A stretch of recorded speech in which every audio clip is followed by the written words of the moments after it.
Vance, this is one of those situations where it's highly anticipated, but the consensus right now is the Fed's in wait and see.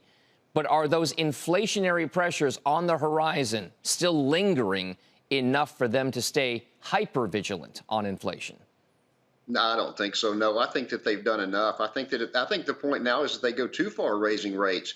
You know, the Fed, they had some staff members of the Chicago Fed that came out a couple of weeks ago and said that interest rates were right where they should be to have the effect that they want. So I know that with the staff members coming out with reports like that, I know the Fed's going to take heed to that. They're going to listen to it. They're going to listen to what their staff members are saying. I think they've gone far enough. I don't think the Fed's going to raise. I think the CPI print's going to be good. I think the market's in an uptrend. I think people should stay long and be buying stocks. Vance, I mean, we can say these things, but we still have gasoline prices that are markedly higher over the course of the last several months than they have been over the course of the last year.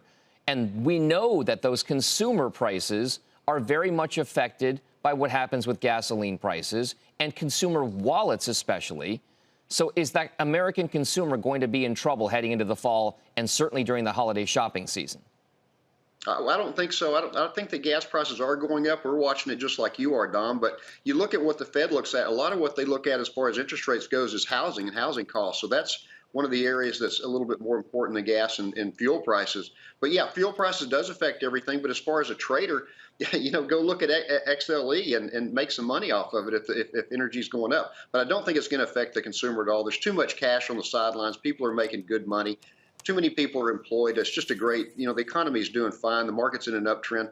I think all these different data points and news that do nothing more than scare investors out of a great environment to put money to work in the stocks. Okay, so speaking of putting money to work, Vance, if you're that bullish and that optimistic about what's going to happen for the coming months, where exactly are the opportunities? Some people say that the market is already overvalued, especially in key parts with regard to technology, media, and telecom. Yeah, well, you look at that too, Dom, and I hear what you're saying. But, you know, if you take out the top 7, as we all know, the price to earnings ratio on the vast majority of the S&P 500 is very reasonable. What, 15.4, somewhere in that range. But look at AMD. AMD's pulled back where it's a nice buy. NVIDIA's always a nice buy right here. Anytime NVIDIA pulls back, it's a good buy. But look at Salesforce. CRM's looking good too. You know, it broke out. It's looking like it's a strong buy, and it's going to move higher. And I think that if you look at the Qs, Dom, there's 2 different pivot points too. 380, 380 on Qs is at one pivot point. If we break above that, we should run up to 387. Break above 387 on the Qs, and I think you're going to run into a new high by year end on the Qs and the S&P 500. All right, Vance, because it has been a very bullish story for you so far, I need to ask if there's anything out there that scares you a bit and would make you rethink just how bullish you are about the market.